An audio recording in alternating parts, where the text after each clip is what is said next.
Every day for the past 28 years, Brian Fuller goes to sleep and wakes up inside this prison. No one else to blame but myself. It changed a lot of people's lives, and it's hard to let it go.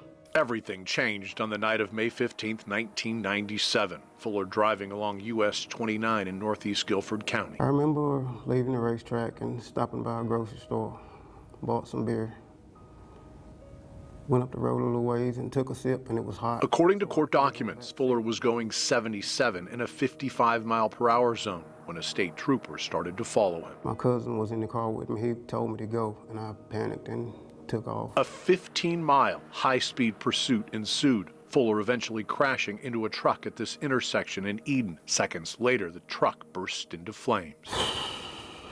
Scared, hoping everybody's all right. Two people were inside the truck, 42-year-old Gene Owen and 56-year-old Roy Rhodes. Both were killed. I hate that two people lost their lives because I made that mistake. Troopers say Fuller had a blood alcohol level of 0.15. Rockingham County prosecutors then made a landmark decision. This would be the first drunk driving case to be tried for first-degree murder. Scott Harkey is an attorney, but not connected to this case. I will tell you this, it's not very often that you see this from a district attorney's office. It took jurors just 4 hours to convict Fuller on 2 counts of second-degree murder. He was sentenced to a minimum of 39 years in prison. I just feel like my punishment was way too much. Fuller isn't the only one that feels that way.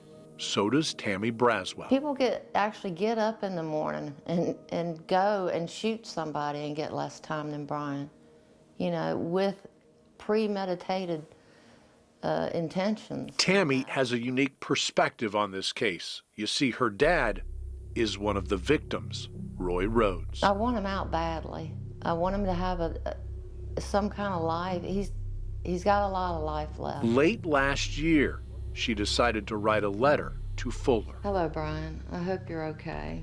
I'm Tammy Rhodes Braswell, Roy Rhodes' daughter. And I thought, you know, it's time to set a wrong right. The first person Fuller called after getting that letter, his mom. I just started hollering and screaming, Lord have mercy, Jesus. I knew it. That's what I did.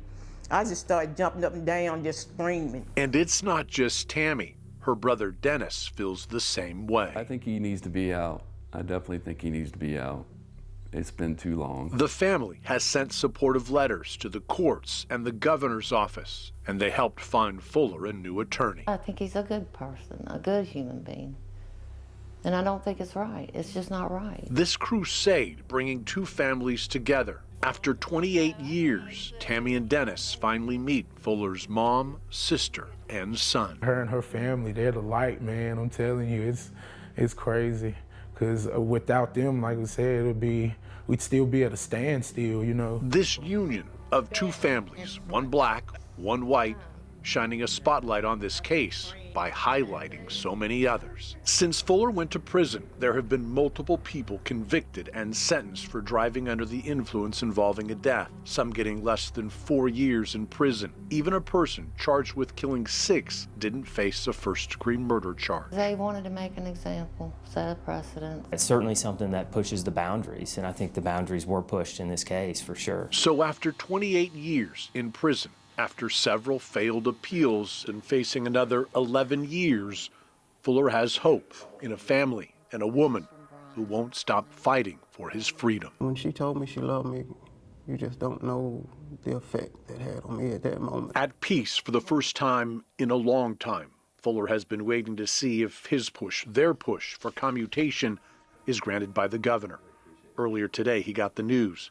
His commutation was signed by Governor Cooper. The commutation makes him parole eligible, a big step closer to walking out of here for the first time in 28 years. Kevin Kennedy, 2 Wants to Know.